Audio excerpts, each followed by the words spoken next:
Hello friends, मैं अशोक स्वागत करता हूं डेली करंट अफेयर्स के इस इंटरेस्टिंग सेशन में, जहां आप लोग को 22 अक्टूबर 2024 का करंट अफेयर्स बताया जाएगा, जिसमें महत्वपूर्ण दिवस और थीम, चर्चित व्यक्ति, अवार्ड, महत्वपूर्ण एक्सरसाइज, संस्था, बुक या लेखक, मैपिंग के माध्यम से पूरा करंट अफेयर्स डिस्कशन किया जाएगा और हर करंट अफेयर्स का आपका स्ट्रेटेजी के बताया जाएगा। तो वीडियो लास्ट तक देखिएगा, कई सारे डाउट आपके क्लियर हो जाएंगे और यहाँ से आपको एग्जाम में जो है डायरेक्ट या इनडायरेक्ट क्वेश्चन जरूर मिलेगा। शुरुआत करते हैं तो आज के करंट अफेयर्स के पहले क्वेश्चन के साथ। कह रहा महिला T20 विश्व कप 2024 किस देश ने जीता है? तो इंपॉर्टेंट हो जाता है किस देश ने। विकल्प में है दक्षिण अफ्रीका, न्यूजीलैंड, ऑस्ट्रेलिया, भारत। सही उत्तर आपका रहेगा न्यूजीलैंड। न्यूजीलैंड जो है फर्स्ट टाइम, माने पहली बार जो है ये महिला T20 विश्व कप का जो है खिताब जीता है। तो इम्पोर्टेंट हो जाता है कौन जीता है? न्यूजीलैंड। किसको हरा करके? दक्षिण अफ्रीका को हरा करके। पिछली बार भी दक्षिण अफ्रीका जो है हारा था ऑस्ट्रेलिया से, तो ऑस्ट्रेलिया पिछली बार जीता था। अब की बार कौन जीता? न्यूजीलैंड जीता। और उप विजेता कौन रहा? अब की बार भी दक्षिण अफ्रीका उप विजेता रहा, पिछली बार भी जो है दक्षिण अफ्रीका रहा था। तो इम्पोर्टेंट हो जाता है। तो इसके बारे में और डिटेल जान लीजिए कि न्यूजीलैंड जो है पहली बार महिला T20 विश्व कप 2024 का खिताब जीता है, विजेता बना है। इसका आयोजन देखेंगे तो संयुक्त अरब अमीरात जो है UAE में हुआ है। इंपॉर्टेंट हो जाता है। ये जो है बांग्लादेश में होने वाला था, लेकिन बांग्लादेश की स्थिति आप सब जानते होंगे इस समय सही नहीं है, वहाँ पॉलिटिकल जो है क्राइसिस है। तो इसके कारण से जो है बांग्लादेश ने जो है इसको ट्रांसफर कर दिया संयुक्त अरब अमीरात को। तो संयुक्त अरब अमीरात में जो है ये हुआ था 3 से 20 अक्टूबर तक। इम्पोर्टेंट हो जाता है। और यह जो है बांग्लादेश में होने वाला था, ये चीज आपको बता दी है, लेकिन बाद में ये UAE में स्थानांतरित कर दिया गया था। और प्लेयर ऑफ द सीरीज कौन बना था? तो अमेलिया केर। इंपॉर्टेंट हो जाता है। अमेलिया केर कौन है? न्यूजीलैंड की ये प्लेयर है। तो न्यूजीलैंड की है, ये जो है प्लेयर ऑफ द सीरीज बनी थी। इनका इमेज है, ये देखिए, ये है अमेलिया केर। तो इम्पोर्टेंट हो जाता है कौन सा जीता? पहली बार जीता। ये 2009 से इसको जो है आयोजित किया जा रहा है। तो ये देखिएगा संयुक्त अरब अमीरात ये है, यहाँ जो इसका आयोजन हुआ। अब कौन सा देश जीता? तो ये न्यूजीलैंड जो है जीता। इसकी राजधानी न्यूजीलैंड की क्या है? वेलिंगटन है। इंपॉर्टेंट हो जाता है। ये अभी ये ऑकलैंड जो है न्यूज में था, जब राष्ट्रपति गए थे तो यहाँ जो है भारत का जो दूतावास का उद्घाटन किया था, तो ऑकलैंड इसलिए न्यूज में था। तो इसके बारे में आप देख लीजिए कहाँ है। लोकेशन आप जरूर देखा करिए किसी भी एग्जाम में A to Z। ये लोकेशन आपका जो अगर तैयार है तो आपका कई सारे क्वेश्चन जो वहां से बन जाएंगे, डायरेक्ट या इनडायरेक्ट है। इसलिए लोकेशन पे आप अपना जो है पकड़ ज्यादा से ज्यादा बनाइए। अगला क्वेश्चन है, देखिएगा, ब्रिक्स शिखर सम्मेलन 2024 किस देश में आयोजित हो रहा है, जहां PM मोदी भाग ले रहे हैं? तो आज 22 अक्टूबर है, तो 22 और 23 अक्टूबर को जो है इसका ब्रिक्स शिखर सम्मेलन जो है होने वाला है। तो ये कहाँ हो रहा है या किस देश में हो रहा है जहां PM मोदी आज जो है भाग लेंगे? तो विकल्प में है दक्षिण अफ्रीका, रूस, चीन, ब्राजील। सही उत्तर आपका रहेगा रूस। रूस के कजान शहर में जो है इसको आयोजित किया जा रहा है। इंपॉर्टेंट हो जाता है। और ये पिछली बार का देखेंगे तो पिछली बार जो है दक्षिण अफ्रीका के जोहान्सबर्ग में हुआ था, पिछली बार 2023 में है दक्षिण अफ्रीका के जोहान्सबर्ग में। लेकिन अब की 24 में कहा हो रहा? तो रूस के कजान में हो रहा है। इंपॉर्टेंट हो जाता है। इसके ब्रिक्स के बारे में आप जानिएगा। इसके अब की बार का 2024 कहाँ हो रहा? कजान में हो रहा है। और 2023 में आपको बता ही दिया दक्षिण अफ्रीका के जोहान्सबर्ग में। और पहले ये जो है इसका स्थापना जब हुआ था तो इसको ब्रिक के रूप में हुआ था, BRIC, ब्रिक। 2006 में इसको स्थापित कर दिया गया था, जिसमें ब्राजील, रूस, इंडिया, चाइना था। लेकिन इसका जो है ब्रिक का सम्मेलन पहली बार जो है 2009 में ब्रिक के रूप में ही हुआ था। लेकिन 2010 में इसमें जो है ब्रिक्स शामिल हो गए। ब्रिक्स के 2010 में इसमें साउथ अफ्रीका शामिल हो गया था, जिसके कारण से ये जो है यस इसमें जुड़ गया था। ब्रिक्स मतलब साउथ अफ्रीका जुड़ गया था 2010 में। इंपॉर्टेंट है, ये क्वेश्चन पूछा गया है कि ब्रिक में जो है साउथ अफ्रीका मतलब कब जुड़ा? तो 2010 में जुड़ा था। पहला सम्मेलन 2009 में हुआ था। लेकिन इंपॉर्टेंट हो जाता है अब की बार का जो सम्मेलन है इसका थीम है strengthening multilateralism for just global development and security. तो इम्पोर्टेंट हो जाता है वैश्विक विकास के लिए और सुरक्षा के लिए जो है ये मजबूत करना है मल्टीलेटरिज्म को। तो इम्पोर्टेंट हो जाता है। इसके कारण से जो है इसका थीम जो है इस समय वैश्विक जो परिदृश्य है उसके कारण उसके अनुसार इसको जो है रखा गया है। तो ये इम्पोर्टेंट हो जाता है। और 2006 में इसको बना था, आपको बता ही दिए।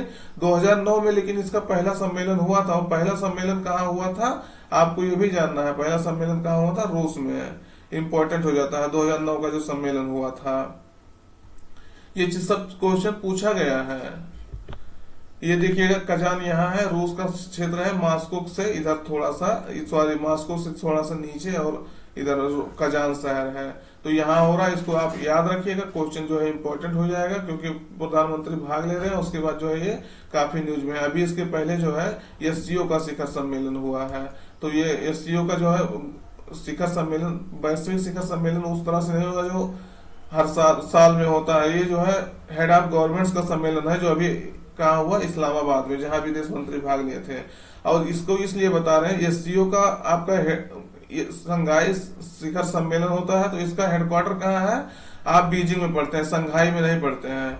लेकिन यही चीज इसको बताने के लिए इसलिए बता रहे हैं कि ये ब्रिक्स का शिखर सम्मेलन आपको कहाँ होता है? ये जो है इसका संघाई में, इसका शिखर वो है हेडक्वार्टर, इंपॉर्टेंट हो जाता है। संघाई में इसका हेडक्वार्टर है, इसलिए जो है दोनों को कंफ्यूज न कीजिए। इसमें नाम है संघाई, लेकिन आप ये याद रखिएगा संघाई का शिखर संघाई का हेडक्वार्टर कहाँ है? बीजिंग में है, संघाई शिखर सम्मेलन का। लेकिन वही बी से बन रहा है ब्रिक्स का शिखर सम्मेलन बीजिंग में नहीं है, ये जानिएगा। दोनों उल्टा कर लीजिए कि मतलब इसका जो है इधर नहीं है, इसका इधर नहीं है। तो बीजिंग का, इसका ब्रिक्स का कहाँ है? संघाई में है। तो याद रखिएगा, क्वेश्चन इस तरह से पूछा गया है। तो ये रूस का पूरा मैप है, इसको देख सकते हैं। और ब्रिक्स के बारे में जानिए तो कौन कौन से इसके सदस्य हैं। तो ब्रिक्स के पहले जो है रूस, चीन, ब्राजील, साउथ अफ्रीका, इंडिया इसके सदस्य थे। लेकिन इसमें जो है वर्तमान में 2024 में 1 जनवरी 2024 से 24 में जो है इसमें 5 देश और जुड़ गए हैं। जिसमें कौन कौन से जुड़ा? सऊदी अरब, ईरान, इथोपिया, यूनाइटेड अरब अमीरात मतलब यूएई, संयुक्त अरब अमीरात जिसे कहते हैं, और इजिप्ट मतलब मिस्र। तो यानी अब ब्रिक्स के कितने देश हो गए हैं? 10 देश हो गए हैं। अर्जेंटीना इसमें शामिल होने के लिए प्रस्तावित किया गया था अर्जेंटीना को, लेकिन उसके कुछ पॉलिटिकल प्रॉब्लम की वजह से वो शामिल नहीं हो पाया। तो अर्जेंटीना नहीं तो 11वां सदस्य बनता। लेकिन अब वर्तमान समय में कितने देश हैं? 10 देश हैं। तो कौन कौन से हैं इसको एक बार फिर से देख लीजिए। ब्राजील, रूस, इंडिया, चाइना, साउथ अफ्रीका। तो इसके तो ब्रिक्स के नाम से ही 5 देश हैं, लेकिन अब उसको एक्सटेंड कर दिया गया 1 जनवरी 2024 से ही इसको एक्सटेंड करके बढ़ा करके 5 देश और जोड़े गए, जिसमें सऊदी अरब, ईरान, इथोपिया, संयुक्त अरब अमीरात और इजिप्ट है। तो क्वेश्चन काफी इंपॉर्टेंट है, किसी भी देश को इसमें पूछा जा सकता है कि कौन सा इसमें शामिल है या कौन सा शामिल नहीं है। तो इसलिए इसको जो है बहुत ध्यान से देखिएगा और ये इसको याद कर लीजिएगा पूरा, इसके बारे में इसीलिए डिटेल्स बता दिए हैं। अगला क्वेश्चन देखिएगा, हाल ही में किसने कर्मयोगी सप्ताह राष्ट्रीय शिक्षण सप्ताह का जो है शुभारंभ किया है? तो किसने किया? विकल्प में नरेंद्र मोदी, धर्मेंद्र प्रधान, द्रौपदी मुर्मू, अमित शाह। तो सही उत्तर आप कर रहे हैं प्रधानमंत्री नरेंद्र मोदी जो है इसका उद्घाटन किया है, 19 अक्टूबर को उद्घाटन किए थे। इसके बारे में डिटेल्स देख लीजिएगा कि ये मिशन कर्मयोगी जो है इसके तहत इसको आयोजित किया गया था, जो 2020 में आया था। तो कर्मयोगी सप्ताह का आयोजन मिशन कर्मयोगी के तहत किया गया था। इस योजना को जो है 2020 में कर्मचारियों को नई कौशल सिखाने के उद्देश्य जो है किया गया था। कर्मयोगी सप्ताह देखिएगा तो राष्ट्रीय शिक्षण सप्ताह का उद्देश्य जो है कर्मचारियों को नई कौशल सिखाना, संगठन की जो है कार्य क्षमता को बढ़ाना, व्यक्तिगत विकास पर जो है ध्यान देना। इसके कारण से जो है मिशन कर्मयोगी लाया गया था। और जो ये सप्ताह मनाया जा रहा है कर्मयोगी सप्ताह, राष्ट्रीय शिक्षण सप्ताह, तो इसका उद्देश्य भी यही है कि मतलब कौशल को जो है ज्यादा से ज्यादा बढ़ाया जाए कर्मचारियों को। अगला क्वेश्चन देखिएगा, भारतीय वायुसेना और सिंगापुर वायुसेना के बीच संयुक्त सैन्य प्रशिक्षण अभ्यास का 12वां सम्मेलन देखिएगा इंपॉर्टेंट है, कहाँ हो रहा? तो ये आपको पहले बता दें भारत में हो रहा, लेकिन भारत में भी कहाँ हो रहा, किस सैन्य मतलब सैन्य बेस पर हो रहा है? तो विकल्प में मेघालय, उत्तराखंड, पश्चिम बंगाल, राजस्थान। सही उत्तर आपका रहेगा पश्चिम बंगाल। पश्चिम बंगाल का जो कलाईकुंडा वायुसेना स्टेशन है, कलाईकुंडा, तो वहां स्टेशन पर हो रहा है। इसको याद रखिएगा, इंपॉर्टेंट हो जाता है कलाईकुंडा पश्चिम बंगाल। तो इसका ये अब की बार का 12वां जो है अभ्यास है। देखिएगा इसको मतलब डिटेल्स इसका देख लीजिएगा। तो पश्चिम बंगाल के कलाईकुंडा वायु स्टेशन पर 21 अक्टूबर 2024 को भारतीय वायुसेना और सिंगापुर वायुसेना ने संयुक्त सैन्य प्रशिक्षण अभ्यास 12वें जो है संस्करण की जो है शुरुआत की। तो इम्पोर्टेंट हो जाता है। अभ्यास का द्विपक्षीय चरण जो है 13 से 21 नवंबर 2024 तक आयोजित किया जाएगा। अभी शुरुआत इसका कुछ समय हो जा रहा है, फिर दूसरा चरण जो है 13 से 21 नवंबर तक हो जाएगा होगा, जिससे जो है दोनों सेनाओं के बीच अधिक सहयोग बढ़ने की उम्मीद है। इससे air combat simulation, joint mission planning और डीप ब्रीफिंग सत्र होंगे। जो मतलब इसके बारे में आप देख लीजिए क्या क्या इसमें शामिल होगा, और इसमें भारत की तरफ से कौन कौन सी जहाज शामिल होंगे, जैसे मान लीजिए राफेल हो गया, मिराज 2000 हो गया, आईटीआई हाँ, सुखोई 13, एमकेआई, तेजस, मिग 29, जगुआर विमानों के साथ जो है भारत का वायुसेना इसमें हिस्सा लेगा। इंपॉर्टेंट हो जाता है। आज के बारे में आप डिटेल देखना चाहते हैं तो उसको पढ़ लीजिए। अगला है, कहां पर जो है राष्ट्रीय पैरा तैराकी चैंपियनशिप जो है शुरू हुआ है। तो इम्पोर्टेंट हो जाता है कहां पे, विकल्प में गोवा, विशाखापट्टनम, हैदराबाद, कोच्चि। तो सही उत्तर आपका रहेगा गोवा। ये क्वेश्चन आपको कवर कर किया जा चुका है, लेकिन इम्पोर्टेंट है तो दोबारा ये क्वेश्चन किसी दूसरे रूप में कवर किया जा रहा है। तो गोवा टू होस्ट 24th है नेशनल पैरा स्विमिंग चैंपियनशिप। तो कौन होस्ट करेगा, गोवा करेगा। इंपॉर्टेंट हो जाता है। तो पैरा मतलब जानते होंगे, पैरा मतलब जो लोग विकलांग होते हैं या शरीर से कुछ उनको शरीर में कमी होता है किसी अंग में, तो उनको जो है पैरा ओलंपिक या पैरा गेम में पार्टिसिपेट किया जाता है। अगला क्वेश्चन देखिएगा, रोसिटा मिलेसी को 2024 का नानसेन शरणार्थी पुरस्कार प्रदान किया गया है। इंपॉर्टेंट है इसका नाम, इनका जो है नाम आप याद रखे रहिए क्योंकि काफी इंपॉर्टेंट है। रोसिटा मिलेसी, तो ये जो इनको नानसेन शरणार्थी पुरस्कार प्रदान किया गया। तो ये किस देश की जो है निवासी है। विकल्प में ब्राजील, इटली, ऑस्ट्रेलिया, दक्षिण अफ्रीका। सही उत्तर आपका रहेगा ब्राजील।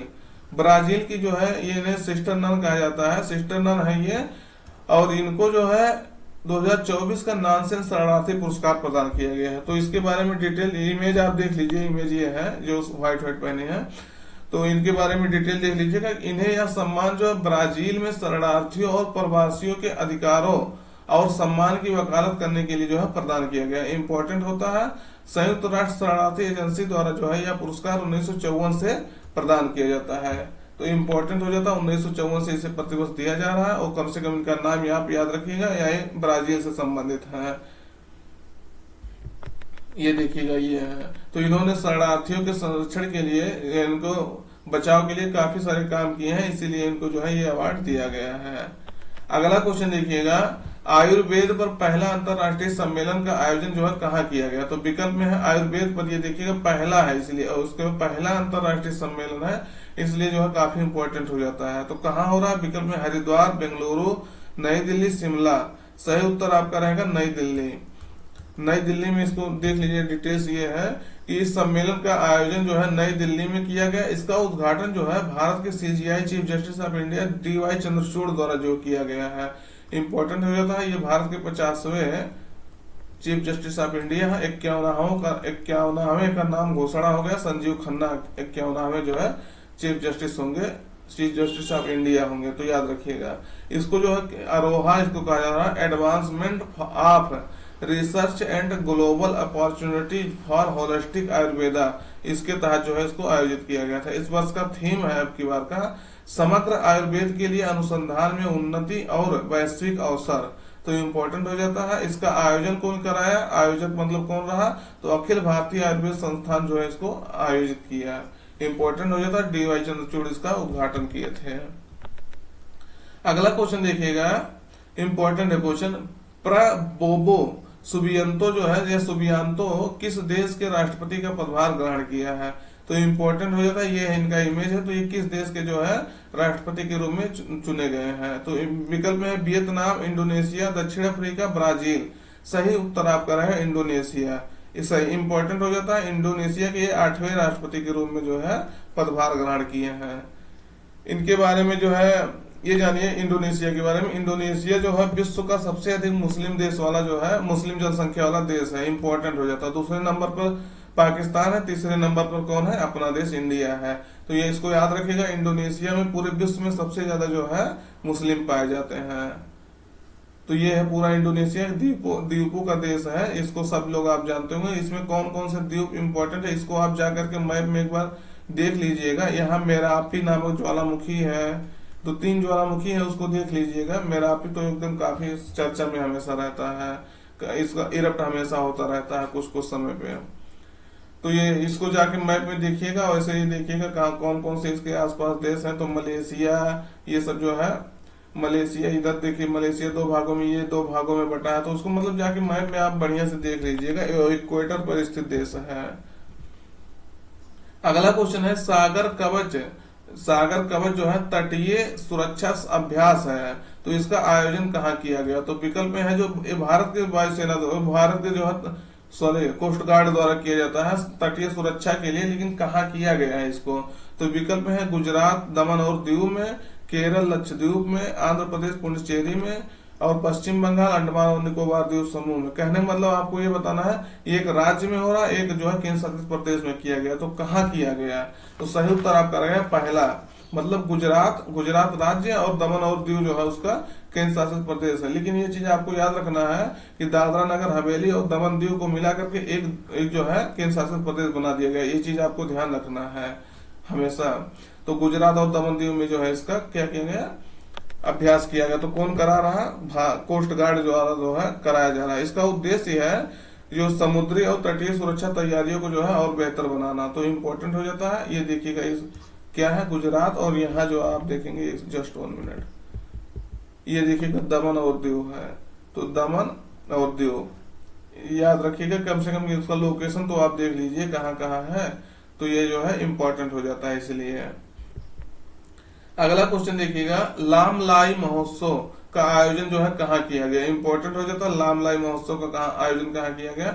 विकल्प में है असम, उड़ीसा, मणिपुर, तेलंगाना। सही उत्तर आपका रहेगा मणिपुर। मणिपुर में जो है इसको आयोजित किया गया। तो ये एक जनजाति है वहां, मारिंग जनजाति द्वारा जो है इसका आयोजन किया जाता है, इसको महोत्सव को मनाया जाता है। तो इम्पोर्टेंट हो जाता है। ये जो है फसल कटने के बाद जो है उत्सव जो मनाया जाता है उसको उसके लिए जो है आयोजित किया जाता है। यानी फसल से संबंधित उत्सव है, लेकिन जब फसल कट जाता है तो पोस्ट, जिसको कहते हैं पोस्ट हार्वेस्ट फेस्टिवल है, यानी फसल कटने के बाद जो है मनाया जाता है खुशी के रूप में कि हाँ हमारा पूरा फसल कट के हमारे घर में आ गया। इस उपलक्ष्य से जो इस मतलब कार्ड से इसको मनाया जाता है। अभी जो है मणिपुर में 2 दिन पहले या 1 दिन पहले आपको ये बताया था एक महोत्सव मनाया जाता है, मेरा हाओ चुंगवा। ये इम्पोर्टेंट हो जाता है। तो ये मणिपुर में ही जो है मनाया जाता है। वहां के जो 2 जनजातियां हैं, एक जो है घाटी में रहने वाले और जो है जंगलों में रहने वाले, उनके बीच में जो है संबंधों को मधुर बनाने के लिए ये जो है मनाया जाता है, इम्पोर्टेंट हो जाता है। मणिपुर कहाँ है देखिएगा, तो नागालैंड ऊपर है, मणिपुर नीचे है। ये चीज हम हमेशा आपसे बताते रहते हैं। और वहीं देखेंगे म्यांमार से जो है, म्यांमार से कौन कौन से राज्य सीमा साझा करते हैं? अरुणाचल प्रदेश, नागालैंड, मणिपुर, मिजोरम। 4 राज्य हैं केवल। इसको याद रखिएगा क्योंकि हमेशा पूछा जाता है। और मणिपुर किन किन राज्यों से सीमा साझा करता है? तो मणिपुर जो है देखिए नागालैंड इधर हो गया, उधर असम हो गया, और नीचे जो कौन हो गया? मिजोरम हो गया। तो 3 राज्यों से और एक जो है देश से जो है सीमा साझा करता है। इंपॉर्टेंट होता है। इसकी राजधानी इम्फाल है, आप सब जानते होंगे। यहाँ जो है पिछली बार मणिपुर जल रहा है, इस तरह के न्यूज जो है काफी बार सुने होंगे, क्योंकि जो है वहाँ जो कोकी और मैतेई समुदाय था उनके बीच में किस तरह से झड़प हुआ था, जिसके कारण से पूरा देश जो है उस पूरे देश का ध्यान मणिपुर पर था। तो मणिपुर काफी न्यूज में था, इसलिए जो है इसको याद रखिएगा।